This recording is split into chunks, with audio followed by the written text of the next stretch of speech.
Thank you for watching Fighter Unhinged.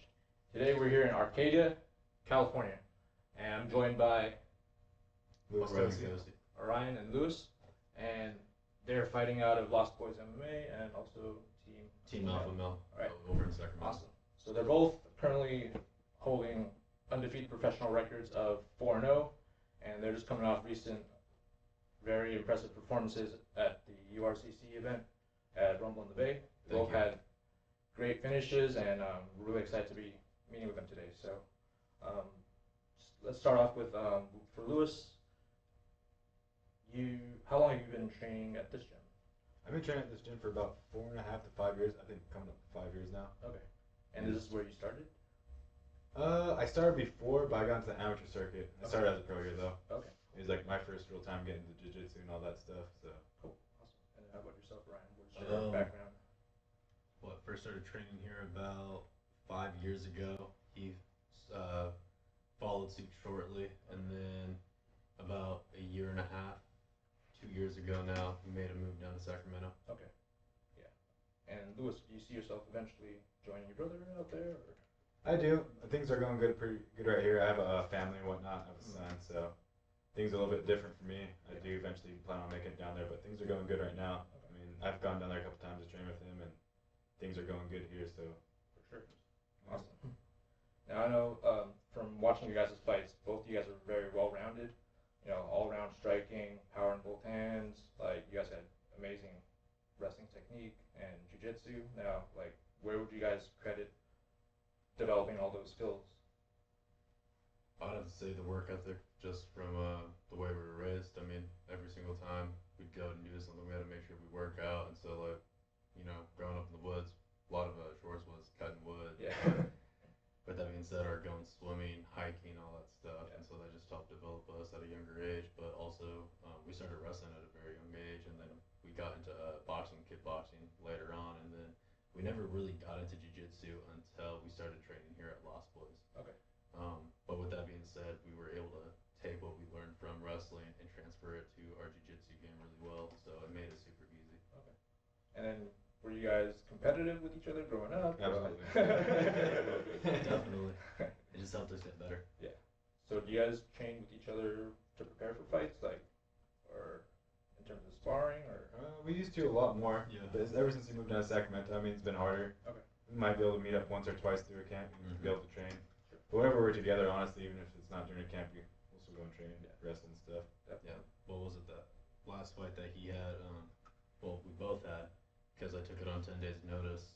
I was actually making a plan just to come up here for the weekend just to get him ready. Okay. And then I got a call from Brian, the owner of the Lost Boys, and he was telling me how the promoter of URCC and Dragon House was wondering if I want to hop on the card too. And then when we found out him and I could, you know, finally be on the same card again, because I think the last time we were on the same card was, what, 3 years ago? Yeah, it was a while back. We're both amateurs though. Yeah. At that time. And so it was just awesome. So it made, you know, even though like I was coming up here to help him at first, it just made it even greater, because then we were both just talking about, like, we couldn't wait to go and, you know, fight, show people actually what we're made of, and do our best. Yeah. And then I know both you guys turned pros like beginning of last year. What was that? I think you had your first pro fight 17, 16? 2017.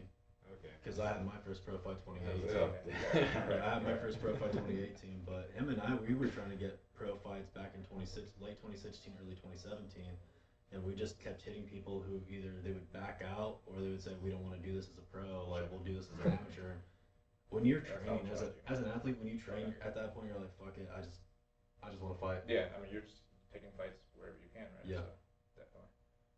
How much do you guys have, you know, like, parents influencing how you guys are growing up? Like, I would say our dad did. Okay.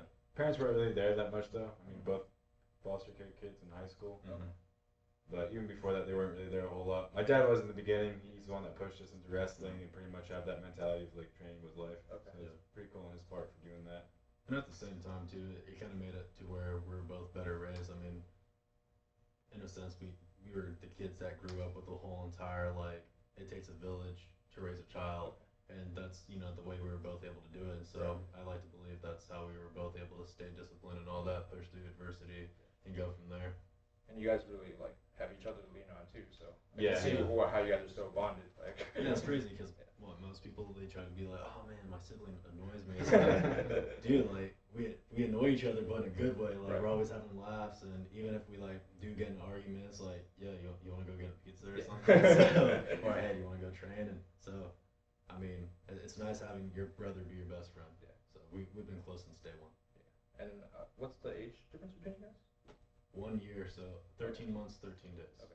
Yeah. So they're not twins.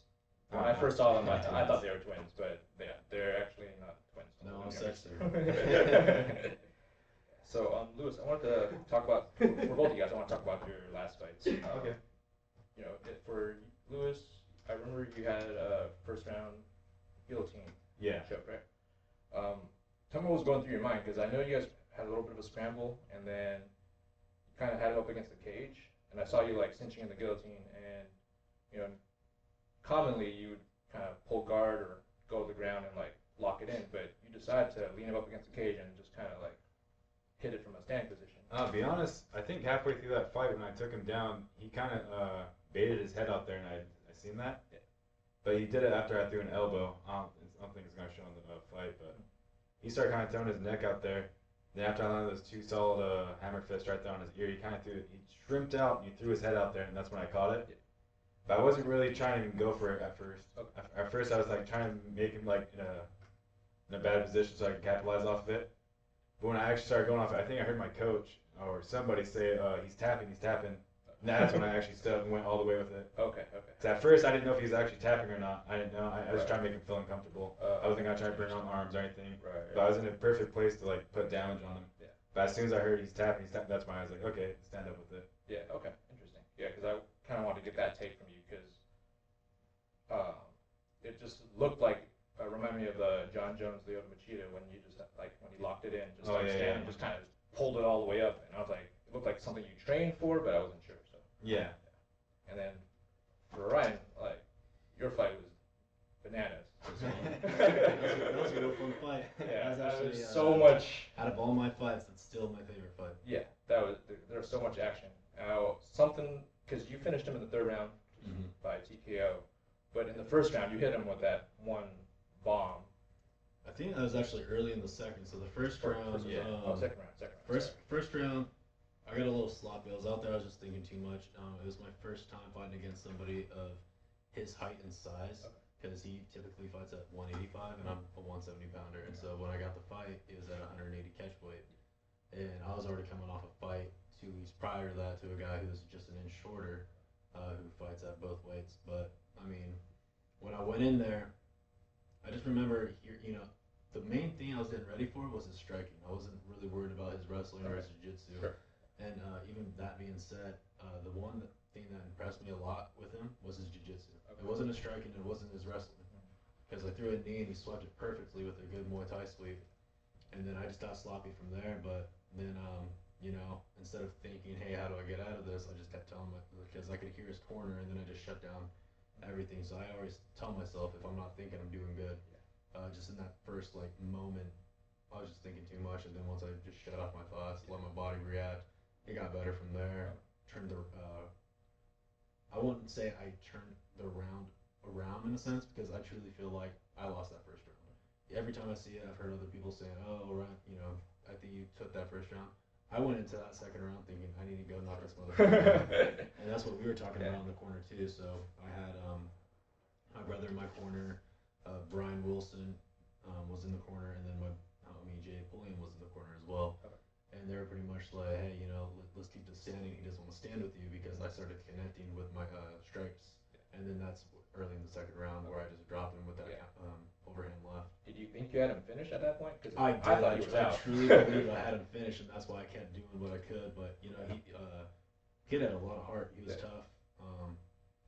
And then from there, I just kept going. And then when we got into the third round, that's when my brother said, pretty much, fuck the grappling. There's no need for it, because he was so slippery, and I was so slippery, that it just made it to where every time I tried to take his back, it just put me in a dangerous position. That's why he was able to get on top, and then I'd have to reverse the position to get back on top.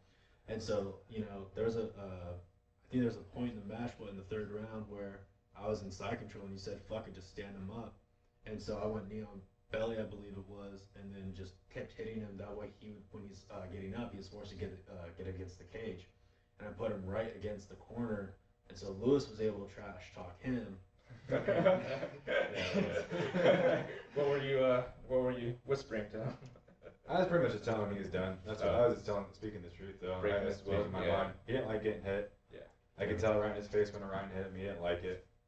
The kid was tough, but he didn't like getting hit at all. Ryan was hitting his punches, going right through it.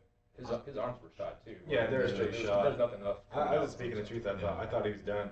Well, at that point, when he was saying, "Yo, just keep it standing," the reason why I was grappling against the cage was so I can wear his arms down even more. Because that's one thing him and I we play around with a lot is wall work. Okay.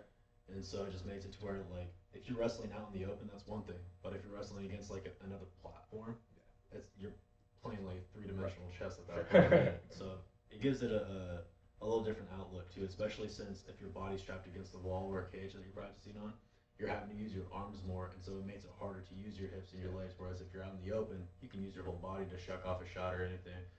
And then I was able to set up, I believe, what was it? I had my head in his chin, dropped his hands, and then I hit him with a left elbow over the top.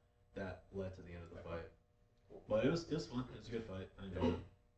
Now, I know both of you guys have a history of finishing fights. Like, what drives you to go out there and take those kind of risks to like finish fights at this point in your careers?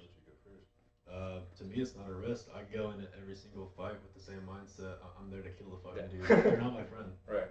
I'm there to actually end the guy's career. So this Saturday, every single time I've gone into a fight, and again, this Saturday, it's going to be the same mindset. I want to put this guy into retirement. Okay. You know, after the fight, if they want to take a shot together, if they're not actually retired yet, cool, whatever, we'll take a shot together. But I like to finish fights because, let's face it, guys who drag their fights out to decisions, yeah, it may be a battle, but you can only have so many decisions in your lifetime. For example, look at Justin Gaethje. He's only going to have at least 2 or 3 more fights, especially with the rounds he goes. But when it comes to finishing fights, it makes it to where this is going to be my 3rd fight in 5 weeks. Yeah, I know. You've been on a track. Yeah, I mean, it's just one of those things where the faster you can finish a fight, the faster you can get back into the cage, especially when you're, 4-0, trying to get to 5-0, trying to get to 6-0, trying to build up the ladder, trying to get to UFC or, ONE FC or any of those big organizations. Yeah. You got to take a fight whenever you can. You got to always be ready. Right. And how about yourself, Mark? Just pretty much just looking at it as you would in a street fight. Honestly, you don't want to stay there that long. I mean, I know the fight is 15 minutes, 25 minutes at times, but basically, if you can put your opponent away as fast as you can, like, why not? Like, for sure. Yeah, if you can hit him as hard as you can, and if it puts him down. I realize some guys are tougher than comes conditioning and stuff. I always train for at least a hard 3 rounds, but like my last couple fights, I told myself if it goes to the second, like, maul him the first. If it goes to the second, try to finish him. It hasn't really gone that way past couple fights. Call him or whatever it may be, but I don't know. It's probably just the way I was raised. Honestly, just want to hurt that guy as fast as I can so I can get the fuck out of there. Yeah, I mean, I see you guys with that killer instinct mentality. I mean, I just thought you guys had something against the judges. You guys don't want to like. I would love to go up there, guys. Honestly, that last I love the show.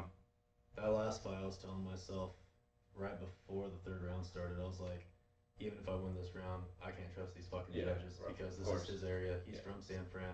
I'm not. Yeah. And so that's that killer mentality again. Even the 2nd round, I was trying to finish him, but every fight I've had so far, same for him though. Like, we just want to finish the fight so we can get out. A lot of people ask, well, you guys train all that time. Like, do you want to battle? It's like, why? When I can prove I'm the best in every which way. Like, if you get a fast finish, you just proved you're better. It's just faster. If you have a war and the judges decide it, maybe it's a split decision. There's no really say. Especially if you have other people deciding who won. So we always try to go for the finish so we can truly prove to people that we are the best at what we do. Okay, that's great. Yeah, because that's something I noticed too. Earlier in the URCC card, there were a couple of odd judges calls where the points were like split on both sides, and I'm like, yeah, it's not something I agree with. So I mean, but you guys don't have to deal with that problem. So now, as I mentioned, you guys have been piling on all the wins in the past 12 months. Like, what's your plans, and where you guys plan to go and take this? I have a couple fights lined up right now, October 12th and November 9th. Pretty much after that, being honest, I'm just looking for whatever. I want to hop on those big cards. I can see the publicity it gets. It's trying to get my name out there now. Trying to fight these tougher guys and whatnot. And just prove who I am, honestly. It's hard to get publicity up here.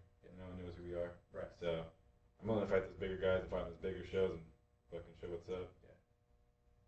So is it like UFC or bust, or are you guys opening to like all possibilities? Being honest, I come on to go to the UFC just because there's more publicity. Yeah. You see all these guys that go to the UFC, then they build themselves up there, and maybe get picked up by a different organization years down the road, but their worth is like so much more because the UFC did such a good job like doing publicity with these guys. Yeah. But at the same time, honestly, just be able to make a career out of this and do what I love doing, and try to become one of the best. Honestly, if it takes time, not try to rush things, but if I can get there sooner than later, that'd be cool too.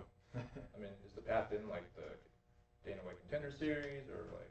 I would not oppose against that. I like that. If given the opportunity, Yeah, I'm pretty absolutely. sure we both take it. I'm hoping after this fight, I'll have some opportunities towards that pathway. Yeah. But I mean, that's what Contender Series is like a seasonal thing. It's like every Yeah, summer or something like that. So I I think mean, it just ended. Yeah, this one Yeah. just had their finale, I believe. I'd say even if I got a call up to be on a prelim, I'm not going to shut it down Right, because you know the prelim's just a one step to get to the main card, and then you know a couple main card fights, You're there. possibly looking at a championship belt. I mean, it's not unrealistic to get to the UFC and in 3 or 4 fights have a title shot. Oh, absolutely. It just depends on whether or not they're giving you the fights that you need to push yourself and get known. Yeah. I mean, Adesanya is somebody that comes to mind. Adesanya, Yeah, he's only had 3 fights in the UFC. No, Or I 4? think he's like 5 or 6 now right now. 5 and 6 are in the Yeah, UFC. fifth, yeah. Okay. I don't even, honestly, I pay more attention to how we do rather than the people in the UFC. Like, we used to be fans, or at least I can say I used to be fans of certain fighters, but I fight at 170. Yeah. I want to beat everybody. Right. They're all in my weight class. They're Of all course, my enemy yeah, at this yes. point. I'm not trying to be homies with any of them. Yeah. They're all in my way of trying to, you know, get to the point, and that's to be the greatest at the sport. Because, I mean, some people do this for money, some people do this just to fight. I do this because I want to prove that I'm the best at it. Yeah. So that's what keeps me grinding every single day. Now I know you mentioned you fight at 170. Lewis, do you also fight at 170? Yeah, I had a couple tough cuts. I mean, I made 55, but it felt pretty rough on my body. So if I could start making a little bit more, that's for sure, then I'll probably make my way back down and respect the fact that 170 is his and he's bigger. Yeah. But I feel a lot better at 170, man, to be honest. I feel like I fucking rock some of these dudes, so. I feel like my conditioning's good. I just feel a lot better at 170, to be honest. I was gonna say, I just proved I can fight at 185. Yeah, All I have to do is absolutely. put on a little bit more size, and luckily for me, I have a strength and conditioning coach who has 22 years experience. You don't really have to worry about a weight cut. Yeah. You know, I like That's that. great. I can focus more on the fight and enjoy myself. Yeah, because I kind of like was wondering, you know, you guys have to avoid each other and like what kind of obstacles you guys have to be facing when it comes to There's that. so many fighters out there, I know it doesn't have to worry about it. No, I mean, we already told people, like, the goal is if we were ever offered to fight against each other, they better have really good money for it, because then we would actually go all out. I mean, I told them, what was it, somebody asked a hypothetical today, actually. I had somebody message me, and they're like, so you and your twin, would you guys ever fight? And I was like, well, first off, we're not fucking twins. Second, that's a stupid question. Third, give us $1 million each. I mean, at that point, why the fuck not? You give us $1 million each, that's life changing. That's life changing. Absolutely. That's life changing. Yeah, we'd go out there, put on a show, it'd be a fun time, and then afterwards there'd be no animosity, win or lose, draw, it doesn't matter. Like, we'd still both go out knowing we just made $1 million each. Yeah. Put on for your Pay-per-view city. points. I mean, at that point, everyone's talking about our names. Yeah. Hey, did you watch the Brothers Who Fought? Because Exactly. let's face the facts, the only time that's ever happened is like in a movie. Right. That doesn't happen in the UFC. So I mean, I'm not opposed to it, but again, the money's got to be there. I mean, there's not a whole lot of brothers in the UFC, you know, like, aside from like Diaz, the Guerrero brothers. So like, you guys would be like the third. The Pettis brothers, right? Oh yeah. I think the Millers and Lazans were there too, but I could be wrong. For a little There's bit. been a couple of pairs of brothers, but I mean, You guys gonna be right there soon. So. Probably the biggest ones are the Diaz's though, by far. I can imagine. I think it'd be cool to eventually become the 170-pound UFC champion and have my brother at the 155-pound UFC champion. Fuck, that'd be a dream. Because then at that point, you know, people would be like, well, who's the better brother? Yeah. Then they'll be Then talking instead of about $1 million it. each, we're like, we want 10 million each. Yeah. We want that McGregor red pants. Exactly. Yeah. Now, in terms of, you know, talking about UFC and stuff, like, you guys have dream matchups you guys ever envisioned? Like other opponents, like that you guys want to face? Like who, if you could name one opponent that you got, past or present. Man, it's tough just because like I'm willing to fight whoever, and whoever's in my way to get to be, get to being the best. That's who I'll fight. But it's a really tough question. I'd have to say. Or any let's say fighters that you're inspired by. Like in his prime, I would love to have fought in, like obviously in like whenever. I'd have to say George St. Pierre. Yeah. I can definitely see he was that. the 170-pound champion for the longest time. So why not test where I'm at versus where he was at? Yeah. So I would love to do that, or even just for the fun of it, Anderson Silva. I mean, a lot of people are scared to fight certain people. He was top prime. A lot of people were scared to take that fight, but if you're gonna be a fighter, prove that you're the best. Don't be in it and say, I'm not taking that fight. Right. Khabib's looking at that. What? If somebody said they wouldn't fight Khabib because they knew they'd lose? That's not a championship mentality. You shouldn't be a fucking fighter. Yeah. I mean, it'd probably have to be Khabib, honestly. I mean, he's the top of the sport. Yeah. The way he dismantles everyone. To be able to fight him would actually be like, okay, that's the guy. You have to be an equal, like, top competitor. Like, right now he's fighting Dustin Poirier. Like, 55 is probably the best weight class in the whole entire world. There's 3 or 4 guys in that could probably all beat each other. But whoever on top of that weight class is, I would, whenever I get there, or if I do get there, which I pray I do, but it'd probably be to fight whoever the top is. And right now it's Khabib, but the way he mauls people, it's pretty awesome. And then we're pretty much wrapping it up, but something I wanted to like bring up to you, Ryan, was that when you first came out and you did your intro or entrance with the Kamehameha, like me and my buddies that were in the crowd, like we're all drinking and enjoying our times, but once we saw you do that, it caught our eye. Like we're like, oh shit, the other guy doesn't stand a chance. Like he's pretty much done for. And I thought it was something like pretty cool for you to do. So definitely keep that in there. Yeah, we grew up on Dragon Ball and Dragon Ball Z and all that stuff, and so that's the reason why I have the Shenron tattoo. I want to add more to it eventually, but I also have like the whole entire I'm the Hope of the Universe quote, just because. Yeah, I saw that. It's something that sticks with me. I mean, I grew up that's who my idol was growing up as a kid, was Goku. Okay. And so, being a guy who has a heart condition, and Goku dealt with his heart condition in the Dragon Ball series as the Android Saga, so it's one of those things where it's like, it's cool, and then like I have little kids that I train being like, hey, you're like Goku in a sense, because you have a heart condition, and he had a heart condition, and you train all the time, and all you do is train all the time. I was like, yeah, pretty much. Ankle weights and everything. Whatever I can do.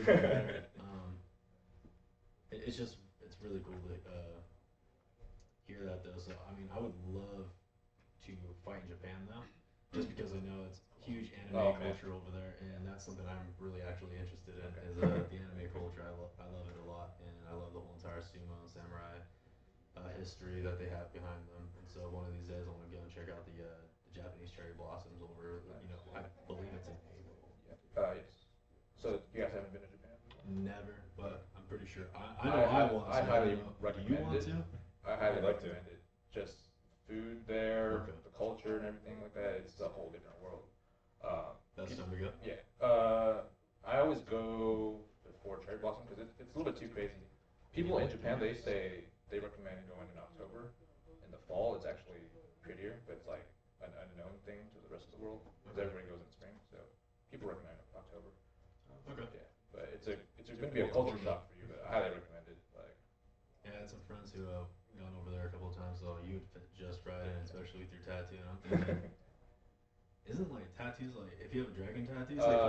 Actually, tattoos are no go there. Especially if you want to go to like the onsen spas and stuff. Yeah, because like, I have to hide mine like with towels and stuff just to like get in. So yeah, so because they're a little bit picky about that. It won't be that cool.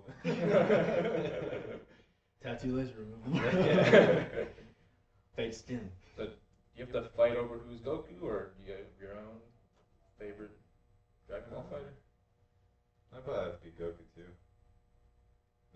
He just trains and just tries to scrap the strongest dude. I mean, Yeah. pretty awesome. Yeah, straight up. He's like, you look pretty strong. Let's fight. It's like, I'm just here on vacation. It's like, nah, fucking square up, bro.